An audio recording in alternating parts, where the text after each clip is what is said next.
Hey, everybody. Welcome back to The Collective. We have another fantastic show for you today. I am very excited. I want to make sure that everybody, while we're on the topic, make sure you like, subscribe, hit the notification bell, and that way you can get your emails and stuff like that.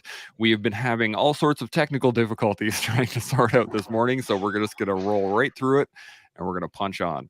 I do have one little tidbit that I want to get across is we're not doctors, except for that guy, Doc Gino down there, No. which is he's a different kind of doctor though. So anything we do say is our own personal experience or anecdotal evidence from whatever we our experiences and life around. If you do have any questions or comments, by all means, throw them up in the comment section, and we will throw them up and read them and discuss them. Today, we're going to be talking about quiet time, and I don't mean the quiet time you take your kids into and be like, it's quiet time. I'm talking about Although that's necessary sometimes. that does happen sometimes, but it is something that I think we all need to do more of, or seek it at least at the very minimum, because we don't really do that. But we're going to get into that in a second. Dave and Allie, first time on the podcast. I'm very excited to have you guys. Well, actually, Allie, you've been here before for Briefly 25 seconds, I think, something like that. But it was pretty good. And so give us a little rundown, who you guys are, where you guys come from, and then maybe 30 seconds on the Ruck and Rise, and we'll dive into the rest of the conversation from there. Yeah. Okay. It's on you. So we're Allie and Dave. We live in Peterborough, Ontario. Background is I'm a certified dog trainer, entrepreneur, run my own business for the last 10 years, but very keen mental health advocate and pretty passionate about it, and also love fitness. So Yeah. very Awesome. brief overview. Yeah. And Dave. And Dave, yeah. So I was a massage therapist for 22, almost 23 years. Big background in sports. It was always a part of my life. So health and fitness. I knew I wanted to tie a career into that. So led me into the massage therapy profession. And then joined the Army as a reservist with the Hastings and Prince Edward Regiment later in life. So I've been in only about 6 years, but absolutely love the training and love what I get out of it. I love that it pushes me out of my comfort zone, which is big to both of us. And yeah, fitness is something that's brought us certainly together and closer. And yeah, I've transitioned into a different profession now, but and again, yeah, mental health has always been sort of on the forefront. I've done some fundraising things through Wounded Warriors in the past, and we organize an event here in the fall, just before Remembrance Day. And so, yeah, taking on this podcast was kind of an easy transition or an easy thing to take on for both of us. Yeah. So yeah, and that was kind of Allie's idea. Mm. Oh, you say it's easy now. Yeah, I was Wait till gonna it starts say. getting hard. Yeah. It's Oh, exactly trust me, what I was based on gonna the say. technical Yeah, difficulties, we it's have already technical issues, so we're learning a lot way out and of our loving wheelhouse. it. It's opened up a whole other world of meeting people and a new community that the support's been unreal. It's like nothing I've ever really experienced before. It's So pretty cool. it's I've I've been through a couple like networking events, and they were neat, and then there's an intentionality to it to kind of engage with people. But I find this podcasting thing, you get to choose your networking event, right? Like, I want to Yeah. talk to that guy. All right, let's go talk to that guy. And and then Doc G, you haven't been on in a while. It's been a little while. No, I'm I a little gotta- rusty, man. I got to up the game a little bit. Yeah, so give us a little rundown, 30 seconds, who you are, where you come from, all that good stuff.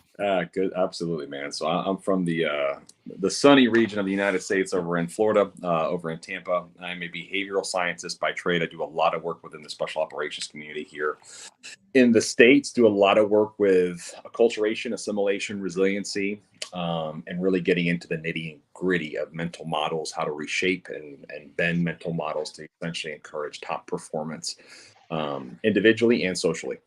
Awesome. That is fantastic. Thank you very much for the rundown. So today's topic, I'm going to kind of give you some background as to why I chose today's topic of quiet time.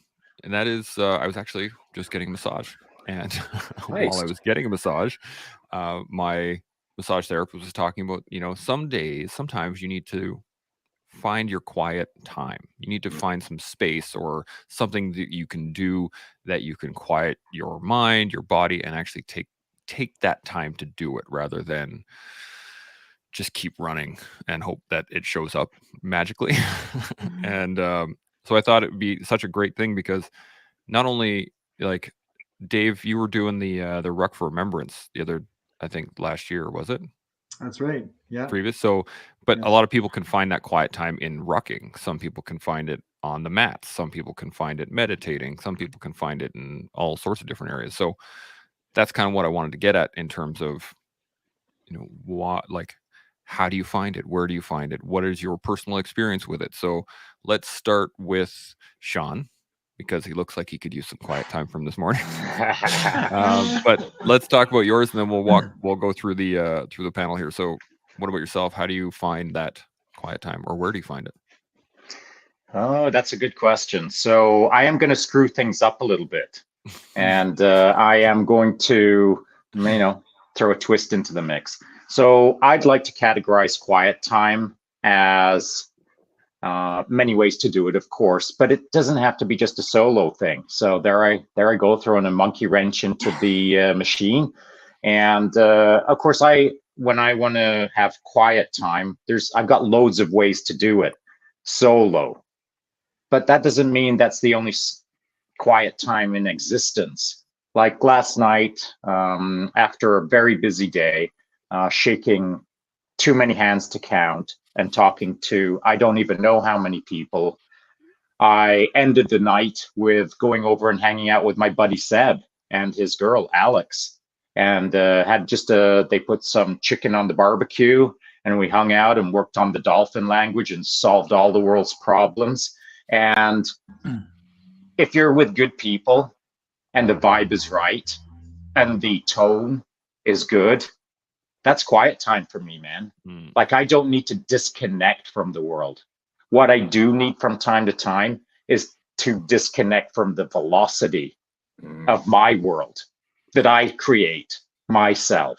So in my day, yesterday, it was at work factor 3. Everything that I had in me was put into that day. But at the end of the day, to recharge, if you want to call it, my quiet time was spent with friends, talking quietly about things that aren't necessarily hyper velocity stuff. So I'm just going to throw that out there, that quiet time doesn't mean that you go hug a tree in the silence of the forest and that's the only way to get it. Mm-hmm. That's a great way to put it. Dave and Allie, what do you guys think? How do you guys find your quiet time?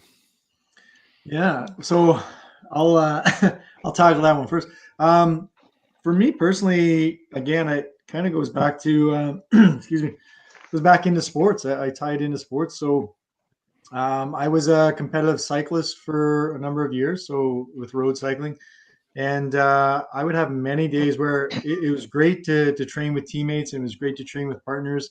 And even on some of those rides, yeah, I could establish that quiet time. But I would often go out on a solo ride and just use that time to clear my mind or to have my own thoughts and really just get out, spin the pedals, and just have some time for myself. I'm a big fan also of using the car. I'd love to go for a drive. That's sort of another safe space for me where I can have that quiet time, and I'll throw some music on and just kind of have my own thoughts, my own space. And that's where things lead to me. It's interesting, Shaun, that you mentioned, I mean, it doesn't necessarily have to be solo. Allie and I have had many times where we've been traveling in the car together, or we've been even just sitting in our living room together. And we don't necessarily have to have a great lengthy conversation or a big conversation. Sometimes in the car, we'll travel, have music on, and just be in each other's company. But we're still having that quiet time. She's probably having her thoughts. Sleeping. Yeah, sometimes sleeping. That's a real quiet time. So it makes it very easy quiet time for me. But Yeah. So she doesn't snore, because the internet was talking about how much she snores I when do you're driving. I do. She does, yeah. I give her an elbow every once in a while, but speed bumps, So, but again, yeah, sometimes we'll be together and we're still having that quiet time for each other. So, it's, yeah, that's awesome. me, Allie? Yeah. What about Yeah, yourself? I would have to agree that you don't always have to be alone to have quiet time. But also I'm mostly an introvert, believe it or not. So I do find I really do have to have quiet time once a day at least would be ideal, but it's not always possible. But to actually recharge, I do need to go either literally have a nap for 20 minutes, half an hour, or even reading a book and yes, getting away from my phone and some of that stimuli because especially if I'm feeling anxious, I know my triggers are like noise and like lights. So I will just need to shut it down. Like last night after dinner, I had to go work last evening as well, and I just felt like really run down. And I said I just have to go lay down for a little bit, and I did. I just went and crashed on the couch for about 20 minutes. Woke up and was good to go for the rest of the evening. But that's more of like I think from my introvert standpoint. But I also agree with Shaun. Like if you're with some really close friends and the vibe is right, I can find that also recharging as well. So I think it just depends on who you are as a person and knowing yourself well enough to think like, what do I need right now, and how can I tune into that and get myself to where I want to be. I like that a lot. Gino, what about yourself? Yeah, man. So it's interesting because it's a twofold on my end as well, right? So there are those moments, and particularly in this context, when I really think about quiet time, what I'm really thinking about is restorative time, right? What it takes, right, and what I need in my life to be able to achieve a level of cognitive restoration at any given time, to achieve that balance, right, man? Like to get that introspection, to be able to fill the cup back up in the multiple domains, right? So physically, mentally, socially, spiritually. But for me personally, jujitsu.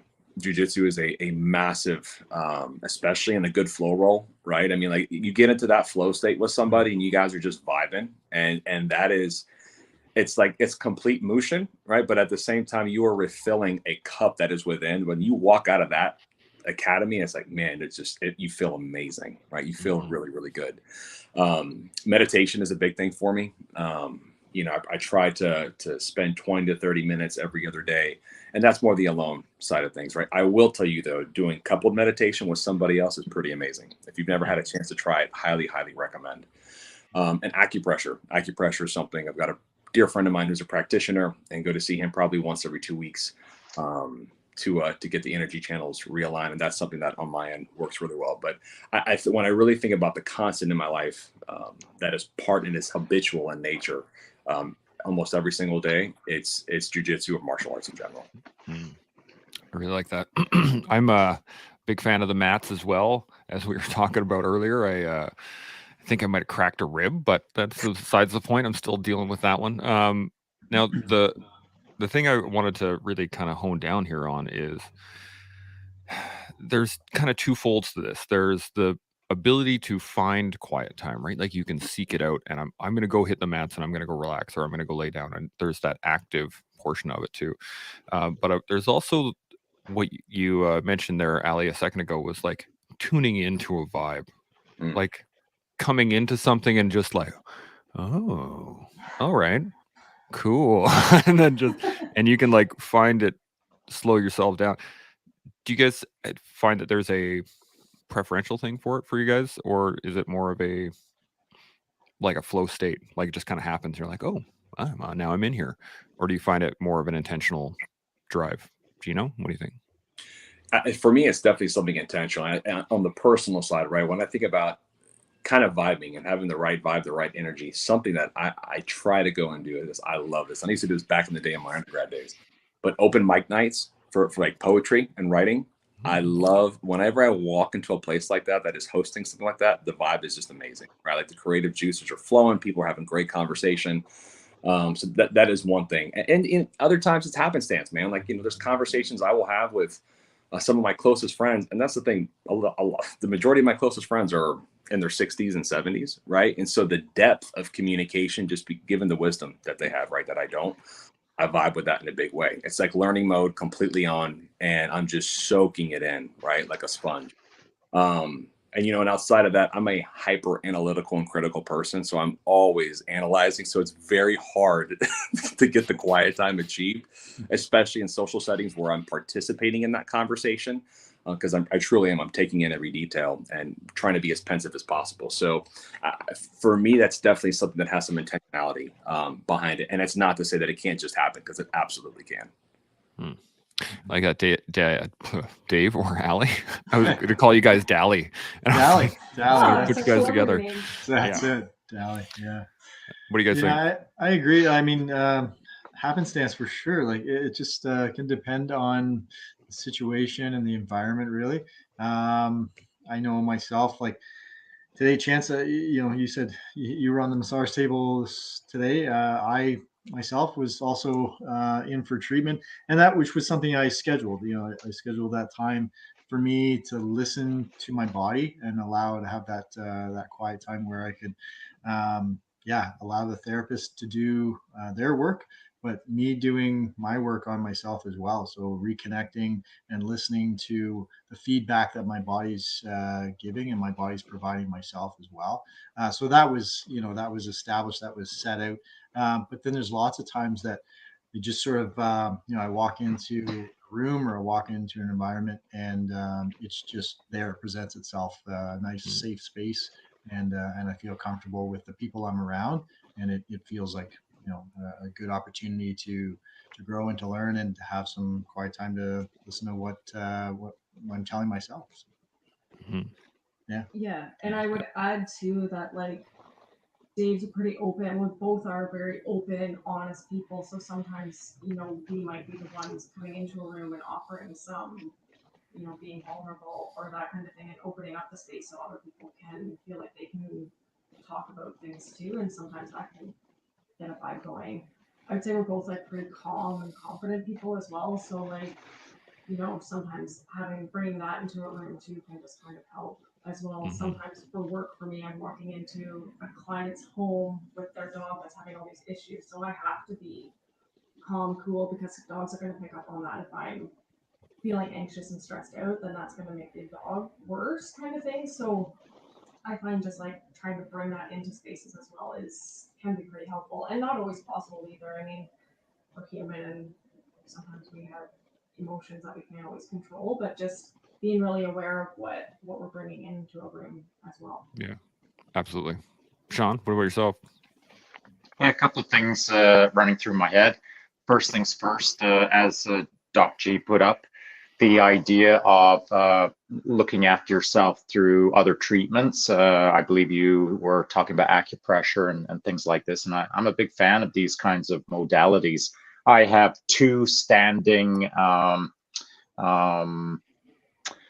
every 2 weeks. I go and see an acupuncturist. Every 2 weeks, I go see an osteopath. And those are standing orders every 2 weeks. Those are booked out for the entire year. And I've missed both of them while I've been out here at the Operation Pegasus Jumping with all the veterans. But I look forward to each session that I engage in with those two ladies, because they're freaking magic witches. I'm not sure what they're doing. I do know what they're doing, and I'm a big fan of it. So I think the idea being that when I lay down on a table and they're doing their stuff, it can be quiet or not. It doesn't really matter if we're talking or not. What is important is the space that's being held, the vibe. I run my life through vibe. I run my life through what I feel in the moment. And if someone enters into my life and they can hold their space calmly, confidently, with experience and wisdom, man, we're going to be friends forever. But if you walk in and you're agitated and you're irritated and you're ... annoying, then that ain't quiet time. Now you're creating the opposite of quiet time for me. And so when you enter into a room and you feel the vibe, if the vibe is not cool and you're not in the right mental space to deal with not cool, figure out a way to bounce. If you're prepared to enter into a a non-cool room, and you feel like you have enough resources to sit down in the chaos and the nonsense and the anger and all of that good stuff, then you give it a go. But don't commit to it like this is come hell or high water. I'm gonna sit in this madness, and I'm gonna sit in this madness forever. And I'm not gonna care about myself. I'm going to commit to sitting in the madness. You've got to pay attention to the vibe. If you aren't paying attention to the vibe, you can be the most positive, happiest, carefree person in the world. You can sit in a corner and not talk, but just hear, and just listening to what's going on can be enough to drag you down into a moment where you're picking up the negative energy of the moment, and you're starting to have concerns about why am I getting irritated? Why am I angry? Why is my day off now? And if you're not paying attention to these things, they can creep up on you over a period of days if you're hanging out with negative energy day after day after day and not defending yourself against that negative energy. So what do I mean by negative energy? I'm simply saying don't put yourself into a position where you are constantly facing a negative vibe unnecessarily. I hope that makes sense. I like that. You guys got any thoughts on that? Before I got some comments here, so I just wanted any other thoughts before we carry on. You know, it's amazing to me. This was told to me by my grandfather. I mean, my gosh, probably 25 years ago. And he used this example. You know, when you're climbing a ladder and you get to the top of the ladder, it's a whole lot easier, right, for someone to push you down who's on the floor from the ladder than for you to pull them up, right? And I bring that up because I think a lot of us don't understand or underestimate the power of what a negative vibe can do, right? What it can do to how it is that you perceive yourself, your place amongst that particular social group or those people at that moment in time, how it makes you feel, right, within. And that matters, right? Because then we start talking about self-esteem, self-confidence. And when you are surrounded with that vibe, and I do think it's an attribute of self-mastery and self-awareness, when you can feel that and you know, gotta go, right? You don't even want to waste a second having to deal, right, with the potential of the outcome there and what it means for your own mental health, your own peace of mind, and what it means for you to achieve this idea of being in a happy, positive energy place. So, Shaun, to back your point, man, I think that is such an important thing, and that has a lot to do with just the navigation of it, right? Can you feel it, and what are you going to do about it instead of succumbing to the peer pressure of having to stick with it, right? Because that's not the case. Yeah, absolutely. Like, can you get out of it? You feel that negative energy or whatever. Can you leave without feeling guilty or bad or really caring what those people think? Because at the end of the day, if they're not your people, they're not your people. Bingo. So can you get out of it and honor yourself and build more self-trust and trusting your gut and just leave? And sometimes, sometimes it takes a little longer to recognize that. I know personally, I've actually left workspaces as a result of negative energy, and I couldn't figure out, each morning why I was a little more apprehensive about going into my workspace, and it took me a while to kind of piece it together, and then I kind of realized, you know what, it's actually kind of a negative environment, and it's bringing me into a negative headspace. So I had to kind of have this, aha moment or light bulb click on and go, well, so I can change that. I can, move my workspace into a positive environment and leave that negative place and get myself out of it. But it does take sometimes a little bit more to recognize it and to sit and listen to yourself and kind of go, yeah, wait a minute. I think I need a change of environment here. So, yeah, it's important to do it. It's important to make that change. It is important, but I don't think anyone should feel guilty or have any reservations to move away from that negative space. And here's why.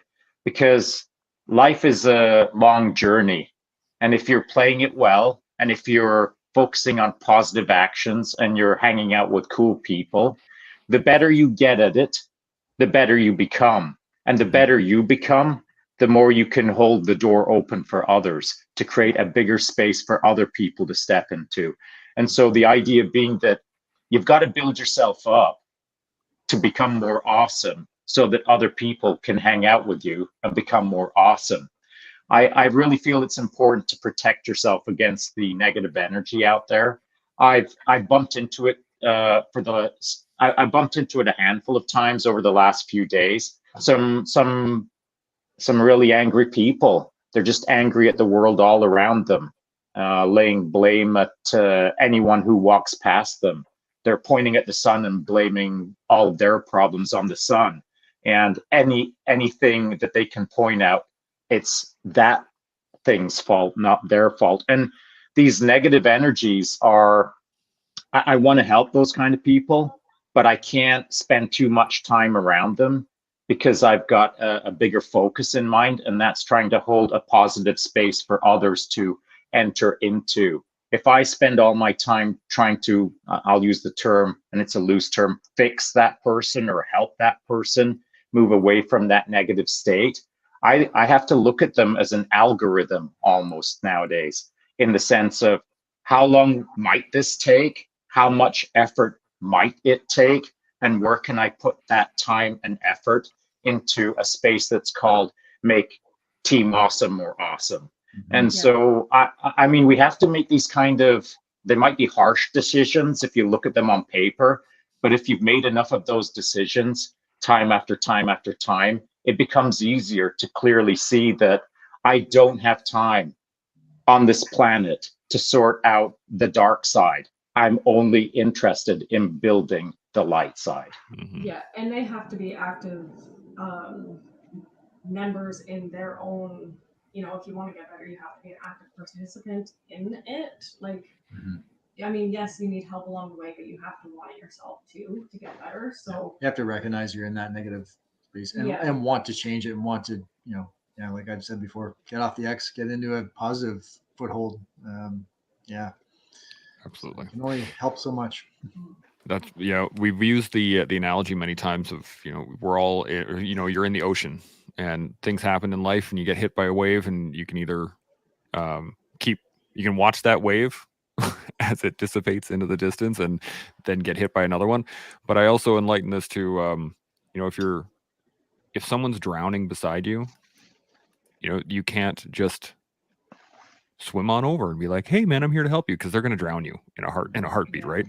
You can yell at them, you can tell them what to do, there's things that you can do to kind of encourage them to find space, but that's an extreme example, obviously, but I think it's similar in terms of a negative environment. If you just dive in, you're gonna get soaked, and you gotta have to work on that. Any other thoughts before I jump into some of the comments here? Very good. Get some comments going, buddy. Okay, here we go. Salty Jinx, afternoon team. Good to see you. Chris Case, Sean sounds coming in choppy. Yes, that's we're not going to get into that. Comment. Don't worry about it. Doc Gino's, Dr. C says Doc Gino's in the house, and he hits this very important area for quiet time that I found is it has helped a lot of individuals in unplugging from social media. I know that's the best thing to say when you have a YouTube show or a podcast. Yes, go unplug while you're on here. And then Salty Jig says, I find it's more about feeling of being spent after a ruck or a workout. I zone and rest during the activity, but I'm clean and centered after, and that's my quiet time daily, as opposed to a place. Yeah. Yeah. And I think that's. Can you go back to Doc B? C's comment? Thank you. So on that comment, it's valid. You need to unplug from time to time.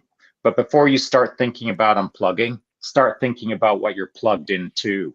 I mean, if you're hanging out with the jerks of the world on the internet, start freaking unplugging. But you don't need to unplug too much if you're hanging out with really cool people all the time. If you're focused on people who encourage you to be better, if you're focused on people who are doing it better, if you're focused on finding a way to become more awesome, don't worry too much about unplugging. Start worrying about unplugging if you're hating what you're doing on social media. If you're loving what you're doing on social media, don't sweat the details of only restraining yourself to 10 or 15 or 30 minutes per day. As far as I'm concerned, my time on social media is pretty rad.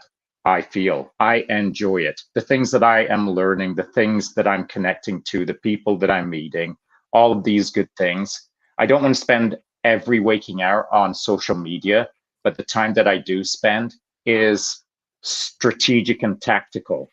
And it's focused on becoming a better human myself. And if that's the focus, where's the downside other than the screen time, which I balance against being outside in nature and getting after it? So you've got to find your own balance of screen time versus nature time, but just isolating that screen time, start slicing that up and thinking, is every slice a positive benefit to me? I like that. Gino or Dave Rally, got any thoughts? No, I I couldn't agree agree. more. Yeah. I think There's it a really balance. comes down to like intentionality, right? Even in use of social media, in finding that quiet time, in developing places that you can go and people that you talk to. I think it's all about the intentionality of doing better, I would imagine. What do you guys think? Absolutely. Yep. There's a lot of people, as you know, we're here interacting with right now that are doing awesome things, and tuning into them. I just draw inspiration from the majority of the people that I connect with on social media wise, and it just fuels me to get out the next day and do something bigger and do something better, or push my body that much further. Train that much harder. That's what it fuels me for. So that just goes to show who I'm connecting with on the social media platform. And I think, as Shaun says, you got to be aware of what you're seeing and what you're feeding into, as far as whether it's good for you or whether it's sucking you back a little bit. Yeah, absolutely. I Gino? think that's a really important thing. One of the things that you just said, right, is to discern whether or not it's good for you. And I think that is where one of the biggest challenges comes into play right now with social media. Is a lot of folks, and everyone in this conversation right now understands and can discern, right, between what is good and what is not good, right, as far as our quality of life, what it is that we want out of life, and how it is that we want to feed ourselves to be a better person, a better version, 1% every single day. When I think about the youth, right, and their ability to discern what is good for them and what is not, right, that is where it starts to get real choppy, right? Because look, it's like sending a kid into a candy store. Hey, does it make you feel good? You love chocolate? Awesome. And next thing you know, you're consuming so much and you're 500 pounds, right? So that discernment, I think that is something that comes from truly applying yourself outside of the context of having a constant bombardment of influence, right, which social media provides. And as much as there is beautiful and wonderful good that is out there, obviously we all know equally there is as much negative, if not more negative. So I say all that to say, I am definitely on the side with Dr. C. Like, it is very difficult for a lot of adults, but let alone children, to make that discernment, to navigate what is good for me and what is not, because the future version of myself, what is it that I am feeding that is going to continue to open up the possibilities for what could be in my life, which has everything to do, right, with neuroplasticity, right? What is enhancing that entire movement within my brain to cause that alignment and drive that alignment with my value system. But if I don't even know what it is that I value, how do I know what's good or what's not? Right. And so that is where I think unplugging and getting that quiet time, getting that one-on-one time out in nature, whatever that particular medium is that requires individuals to actually move, like get off the screen, get out there, have an experiential interaction with something or someone outside of it, I think is incredibly important. With that being said, I mean, my gosh, like, look what we're doing right now. Look at the quality and value of this conversation, man. Like, this is gold. This is absolute gold, right? But you have like-minded people who have the right intention and are authentic in their approach and their belief. And this is what you get. You get magic, right? And so I wish everything out there was like it, but it's not. And that's where I think the unplugging comes into play. I like that. Shaun, you got any thoughts on that? Yeah, I do. Just because the two doctors are in line, and I know that Doc C confuses me as the king of analogies. Well, I must now play with an analogy. So if we're in the chocolate shop and we open the door and step into it, and you've got all the chocolate in the world, you're now responsible to decide, am I a quantity guy or am I a quality guy? I'm a quality guy. I've been that way all my life. I'm a fancy boy, maybe. I don't have the bank account for mega fancy, but if I'm stepping into a chocolate shop, I'm focusing on boutique, artisan, high quality chocolate. You won't find me in the corner gorging myself on cheap chocolate. you'll find me tiptoeing around looking for the fancy boy chocolate. And I won't gorge myself on it. I will, through discipline and focus, respect the quality of the chocolate by not pounding the entire chocolate bar. I'll take a square out of the chocolate bar and appreciate it for what it is. And I might put that bar into my pocket and then walk around the store and look for another artisanal boutique chocolate manufacturer. And perhaps this chocolate bar is from Peru, as an example, or from Colombia, as an example, or Guatemala, as an example. I will want to taste all the tastes that have an orchestral complexity to them, so that I am experiencing more than just chocolate. Chocolate is just chocolate if you're buying crap chocolate. But if you're seeking quality chocolate, it's more than just chocolate. And that's what I find the internet to be. You can go out there and consume the garbage, and you'll be no richer for it. But you'll spend a lot of money not getting any better. But you don't have to spend too much. And now I'm referring to time as the currency. You don't have to spend too much if you carefully shop the internet and look for quality chocolate. You will experience more life for far less cost and far less consumption if you choose the right chocolate bar. I hope that pleases Dr. C in his analogies. I think it will for sure. He actually points out, good point, Shaun. So you're good to go. Now, any other thoughts on that? I got a question here that's, I think, very poignant, but if you guys all good? Okay, there we go. Doc C comes back with doctor analogy. I agree with Shaun on the importance of context and discerning what you're intaking on social media. I do like Doc G's take, which I think I heard him saying it's better to connect in person. Yeah, 100%. So here's the question that this is actually quite poignant because it goes into what we're talking about. Military transition engagement partnerships says vets navigating the transition to civvy life, which I like to refer to as actual veteran life, not civilian life, share that adjusting to the quiet is challenging. What insight can you share that helps vets discover what activities they can engage in to stay active? Any thoughts on that right off the bat? So I can take that.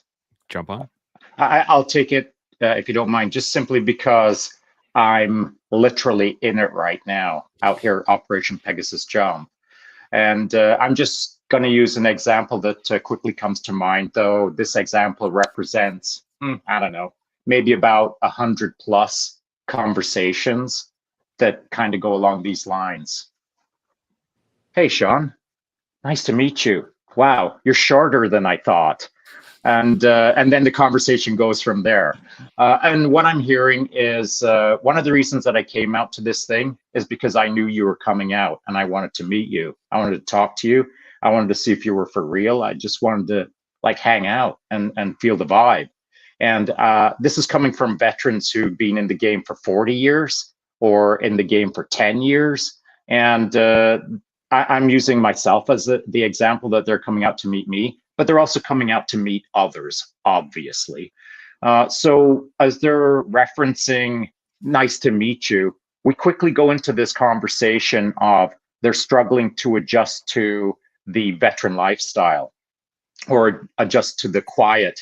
And the reason I'm thinking of the particular conversation I had yesterday evening with a veteran is he's been in the game for 40 years. He's just transitioning out and he's not enjoying the quiet. He's not enjoying the transition. And so he asked me probably 30 questions on the topic of how did you do it? How did you find, how would someone else do it? And he represents another organization now that I'm not going to mention. And I answered all of his questions in regards to my own personal experiences and the conversations that I've had with many others and the observations that I've had through life. And at the end of the conversation, he was very thankful. That's all I will say. And I find that the transition is as easy or as hard as you want to make it. And the individual who's standing in front of me or the individual who's looking to adjust to that quiet, they are already on a trajectory of their own choosing, perhaps without any thought. And so you have to think about what you're entering into in life each day, what your intention is for your future. How happy or sad do you want to be? How quiet or loud do you want it to be? How active or not, and etc. You have to understand the extremes of what is possible for you in the future and figure out where you fit in those two extremes. Do you want to hide in your basement, or do you want to jump out of planes? Those are two examples that should create a pretty broad boundary of where do you want to fit in that trajectory as you move forward. What I have found over the last 4 days now is not enough people are thinking about what they want for their now. They're waking up and they're doing and they're being, but they're not thinking about who they are or what they want to be. I don't want to say they're just existing, but they are kind of victims to happenstance. They are victims to not an intentional forward positive trajectory. They're just kind of bombarded by life without taking charge of life. So I think that it's not that difficult to transition into the veteran world or a civilian lifestyle, as long as you are considerately moving forward intentionally, either with mentorship or guidance or leadership or inspiration or what have you. You have to get involved with your own life. You can't just let life live as it passes by. I hope that makes sense. 100%. Gino, you had some thoughts? Yeah. So one of the things that, and it absolutely buttresses what it is that Shaun is saying, right? So relationships matter. Social capital matters in a really big way, right? And when we start talking about the quality and depth of relationships, that's all a byproduct of the quality and depth of relationship you have with yourself, right? And so there's a lot of challenges, especially from a mental model perspective, when we're exploring reassimilation, reacculturation, getting back into the civilian world and feeling like you are engaged and productive and active. So I think the idea of having a very, very clear understanding of the kind of person that you want to be, right? And it doesn't mean that you have to know what that looks like and where you're going to be in 12 months, right? But next week, right? What does that look like? Who is it that you're surrounding yourself with? Where are you getting that guidance and that energy from, right? Because it is so easy to choose. You know what? They don't get it. They don't know me. They don't know what I've been through, right? And they can't, as other civilians don't understand. I cannot tell you how many times I have run across that particular argument, right, with vets that I have the privilege of working with. And this idea of getting someone or a group of people to understand and at least have a semblance of that camaraderie, right, that brotherhood, that sisterhood, that's purpose, man, right? Like every single person that I have spoken to and spent time with and worked with who's been downrange or deployed, that is a huge, huge thing. It's not about necessarily just the mission. It's why I'm doing it to the person, for the person to my left and to my right. And you come back to the civilian world and you don't have that. You don't have that sense of belonging, that sense of purpose, at least not right away. You have to go seek it.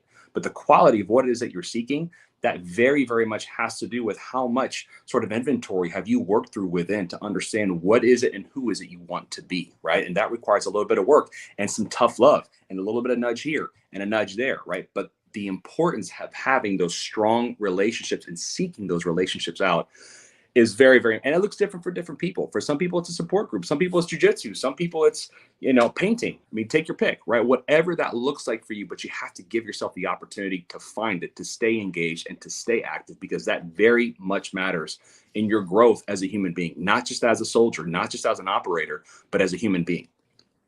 100%. Dave Rowley, you got some thoughts on this?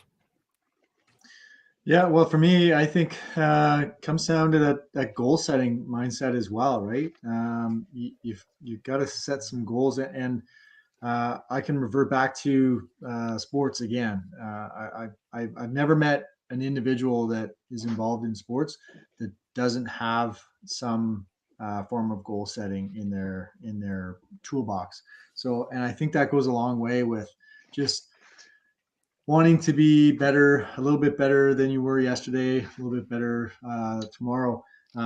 So again, just reaching out again, to the community, to the people around you, making sure that you're surrounding yourself with like-minded individuals that are setting goals, that are looking for the next thing that they can tackle, they can achieve, and getting yourself in that mindset as well. Like what small goals can I tackle today that are going to better me than I was yesterday, and then getting out and getting after it. So it's Yeah. Allie, Allie, got any thoughts?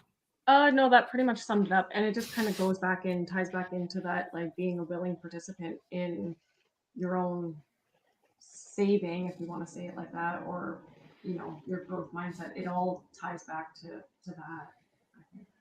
Yeah. There's you got some, Shaun? I do. I have to refer back to the conversation with that same individual who just finished up a 40-year career. After he'd asked me all of those questions and he'd heard all my answers, and he kind of knew my backstory because he's been tracking me for a while. So has that group. He said to me, "But Shaun, like, how did you learn to do all of this stuff? Have you always been this way?" And I said, "No, bro. Like, I was a skinny, underperforming kid in high school." And I gave him the backstory on that, and he realized that I didn't come into the military with a awesome start. But when I got into the military changed me. It taught me how, it actualized me. I didn't believe in myself. I didn't have many skills. I had some skills, but not as many skills as I should have. I didn't have good leadership or mentorship in my life, but the military gave me that. The military taught me how to be a high performer. And I said to him, "Look, you might think that you see me jump out of a plane and you might think ... but bro, I'm terrified of heights. But I've never failed to jump out of a plane, slide down a rappel rope, fast rope, building, cliff, you name it, I'll do it." And he said, "Well, how did that happen? Why are you like that?" And I said, "Do you think I'm different than you? Here's the difference between you and I that you can change in a split second if you think you're different. Life is not optional. Life is mandatory. And every time I get at height, I get to choose, is this jump optional or is it mandatory? It's freaking mandatory. Anything that I do, that I put my foot into, it's now become mandatory. It is not optional. If it's optional, I'm not stepping into it. I'm bypassing it and I'm looking for the mandatory. And the things that I choose to make mandatory are the things that make me feel like I'm kicking ass in life. And so I kick my own ass more than I kick life's ass. But you have to go out and kick ass. And so the idea being that as I explained these things to him, he started changing his attitude to some degree and understanding that I'm no different than him. I just have a different mindset. And my mindset was taught to me through my military career, but it was really actualized when I was in JTF2, when I came to understand that I can do anything in the world that I want to. I can be an astronaut in my life if I have to be. Just give me enough time and I'll put enough velocity into it that eventually I'll become it or I'll die. So it comes down to, I feel that you have to believe that you can do anything you want as long as you understand it just takes time and effort. Yeah, it's really what it comes down to, time and effort. There is one point I wanted to make on this, just this last comment here was, it says that adjusting to the quiet is challenging. And that statement alone makes it seem like the quiet is, you're being inundated by the quiet all of a sudden, right? But quiet is a choice. And if you want it to be quiet, you need to make it quiet. If you want to find things that make your brain quiet, then you need to find things that make your brain quiet. And it comes down to, again, making that choice, whether you want it to be quiet or not. And if you want it to be loud and crazy and all of a sudden, I mean, how many vets do we know that play music that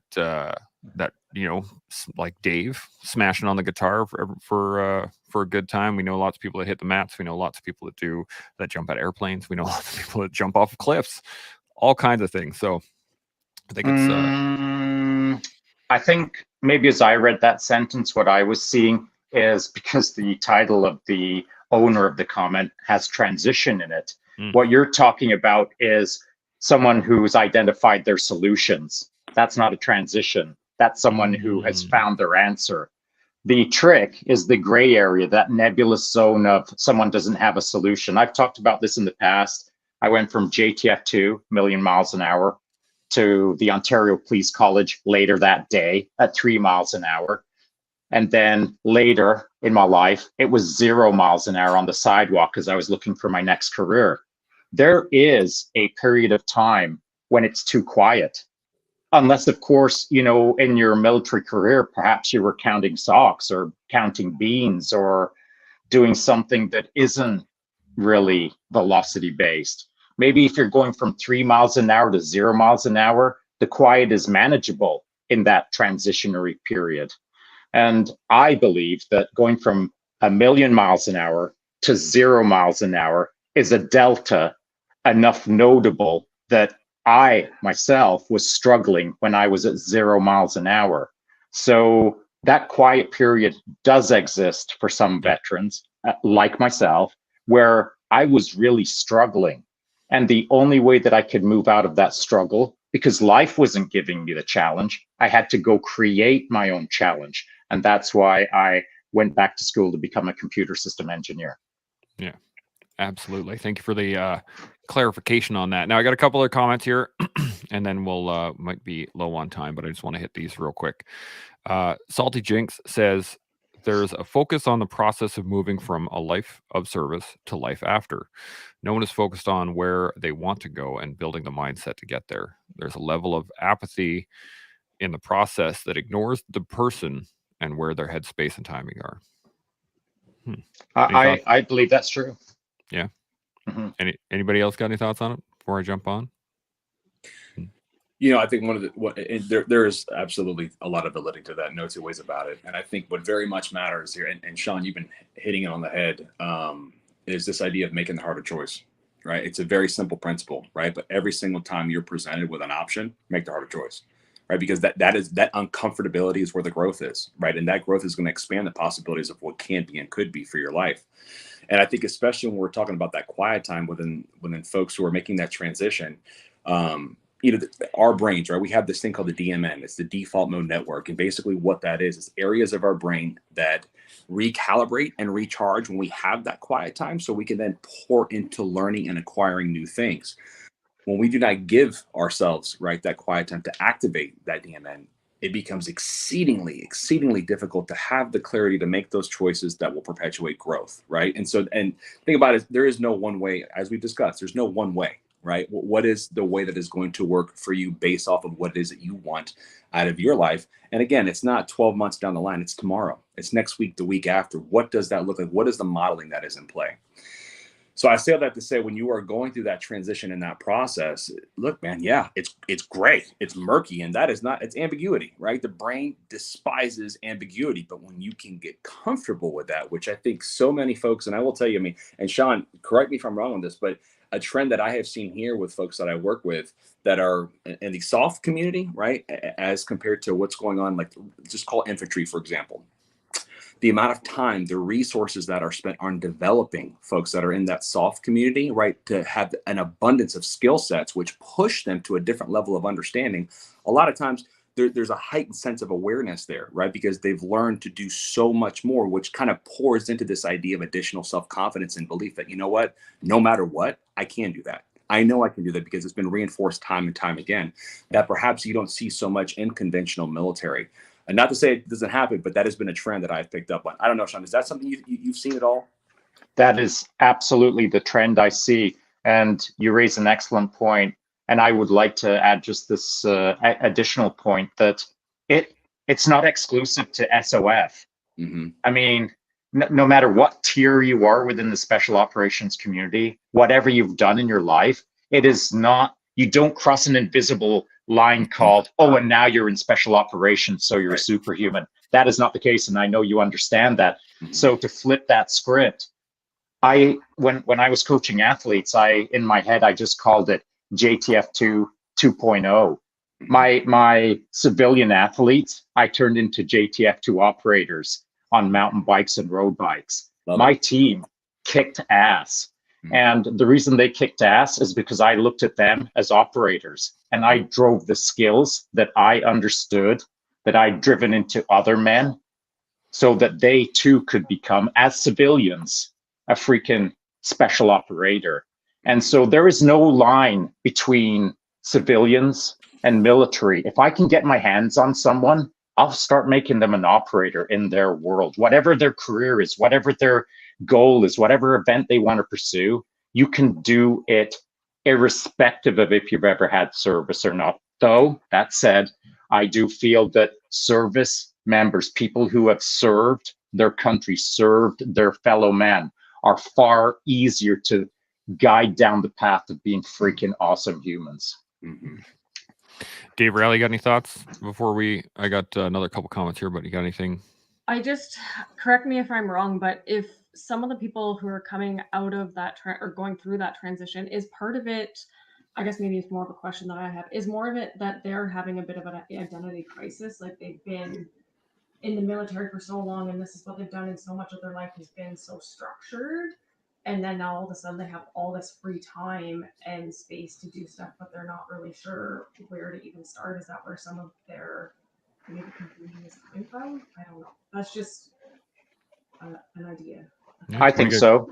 I do think so. In fact, the individual who'd been in 40 years said, man, I'm just going to tell you, I've been institutionalized. And I looked at him and I said, yes, you have. But here's the good news. We can change that today. Absolutely. Yeah. Gino, you got some thoughts? No, that's right. I mean, that is an incredibly important thing. And she hit the nail on the head with that. I mean, you go from this world that is very clear cut as far as who's who, what's what. I mean, it's on their uniforms, right? You know who you're talking to, right? You may not know the inner fabric, right? But you can see when you get into the civilian world, you don't know left from right, up from down. And it's a scary, wild place, right? But to Shaun's point, it doesn't have to be, right? And that's a choice. And that is where it really takes a different level and a deeper understanding of what your capacities are. And this is why identity management is such an important facet of this transition, right? Like there's so many components and so many of us, you know, we have one or two things that we really kind of hang our hat on that identify us as a person, when in reality, there are dozens upon dozens of things that we have to tend to that speak to our minds, our bodies, our spirits, right? That have to be nurtured. And it's very difficult when now you're stepping into a world of, okay, cool, go do all that on your own. Now there is that you don't have that structure. You don't have that. What's the next step? No, there is no, you know, was it mission success or mission failure? It's not black and white like that out here, right? It's a different domain and it's a different skill set. But the malleability of what it is this thing can do is amazing. It's just pushing yourself to actually do it. And that's hard. Yeah, it really is. I was going to say the one thing we also forget, especially for members that are retiring or getting out, is how much we're actually supported. Because we are supported immensely in terms of, you know, all your banking and administrative stuff is dealt by the OR. If you need medical, you go see the doctors. If you need a dentist, you go see the dentist. It's like it's an easy, I need to go see this, and it's provided for you. And then you step out of the military and no one is making you lunch anymore, right? No one is setting your schedule for you. No one is telling you where to go and what to do. It's all on you. And I think we forget sometimes how much we're supported. So all of a sudden, you know, you become a veteran and you're like, well, who's going to take care of my banking now? And, oh, it's me. Oh, okay. I guess I got to figure it out. I know that we've talked about that before. And I believe last time you said that, I said, freaking big deal. You and every single other person on the planet has to figure out how to buy their groceries. So that is not an issue in my books. Every single person, that's a zero factor. But what is a factor is you need to have some adventurous spirit in you and find some guidance to shape that adventurous style of pursuit so that you can become a better human being. You can't become better by not being adventurous. You can't become better by not crossing your foot across the start line. You have to step out into life. You have to go pursue something that you don't understand yet and try to line up with people who've already done it. If you can line up with a cool team and trust in adventuring out into life, the rest just takes care of itself. And eventually you'll know where to buy your groceries. Sure, absolutely right. Good. So I got a couple comments, and then we'll do some final thoughts here real quick. Valiant Thor says the only difference between you and your goals is knowledge, time, and effort. I could not agree 100%. more. And then Salty Jinx kicks in. If you're afraid of it or scared, that means it's important, and you should be moving towards it at speed, and that includes the quiet time to build your goals. Yep. I like that a lot. Yeah. So with that, let's get some final thoughts on quiet time, and then we'll shut her down for the afternoon. Dave, Allie, final thoughts? Yeah, I was hoping you would send it over to us. Unfortunately, I have to run out. I'm going to get the haircut and the beard trim and make myself all pretty for the weekend. So I'll leave the final comments and all that to Allie. I know she'll take over and she'll handle it. This has been a pleasure, guys, and really enlightening and real good time.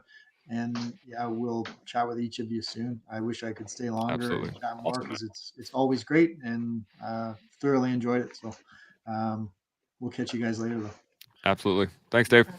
Thanks, yeah. Ellie, what do you think? Final thoughts? Yeah, so final thoughts are just it is important to make it a priority, I think, daily if possible, and whatever it looks like to you, whether it is going for a run, ruck, getting on the mats, reading a book, like just knowing what works for you. And maybe it's something different every day, or you can switch it up. But I think just tuning into what you need and making it a priority is huge. And it's something I'm currently working on and been thinking about a lot the last couple of weeks because I'm nursing a bit of a hip injury. So I am trying to lean into some more stretching, mobility and stuff so that I'm able to do the other more what I would consider fun stuff. But my body is telling me I need to rest more. So I'm trying to listen to it. Good way to go. Doc Gino, thoughts? Yeah, man, when it comes to this, just simply, right? Explore the unknown.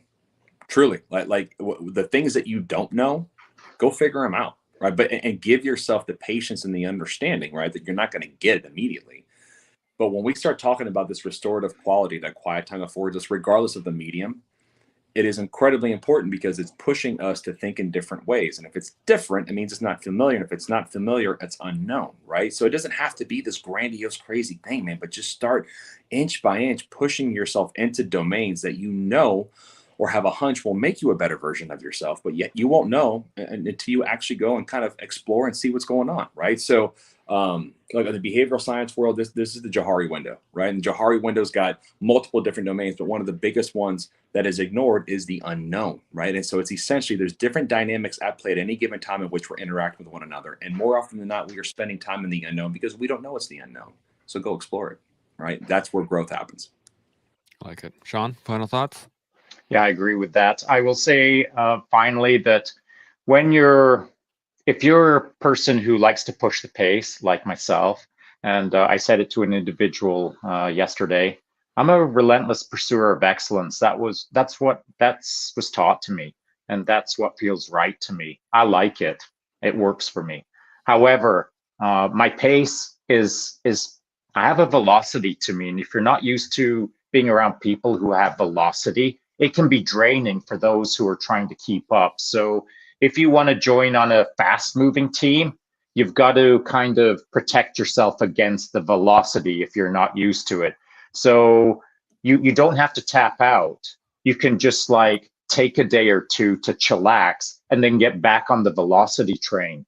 The other piece I'd like to say is personally, I'll speak for myself and at myself.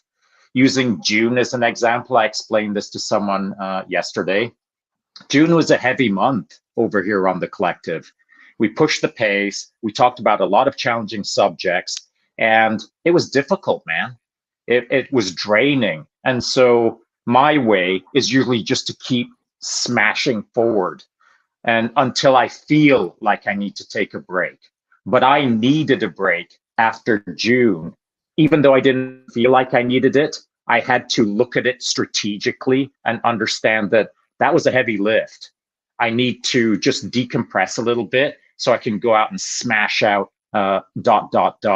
So I put in a pattern interrupt at the end of June. It's called Operation Pegasus Jump. where I didn't do any Brazilian Jiu-Jitsu. I'm not doing any cycling. I'm not doing any hard charging stuff other than now I'm working with my mind and other people's minds through conversation and such to push that pace. But it will drain down my social collateral to some degree at the end of this week. And then I will have to readjust my lifestyle back to being out in nature again, back out to blah, blah, blah again. So I listen to my feels, but I also look at the overarching, what has just happened over the last ...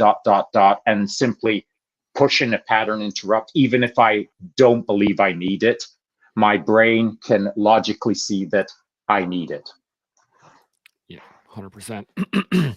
This is again, happy we talked about this. Quiet time is something that, again, we don't really devolve, or we don't involve in our regular lives often unless we do it intentionally. And I think that's really the key point. So if y'all are watching, by all means, let us know in the comments, hit it up, and tell us how you manage your quiet time, how you engage in quiet time, because any tools are always helpful.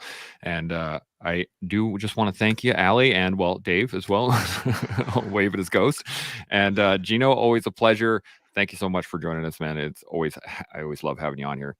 And as we all learn how to develop within ourselves, we can build the picture of ourselves and grow into who we want to be and where we want to go. And you can do that with us every day here on The Collective. We'll see y'all tomorrow. Cheers. It's been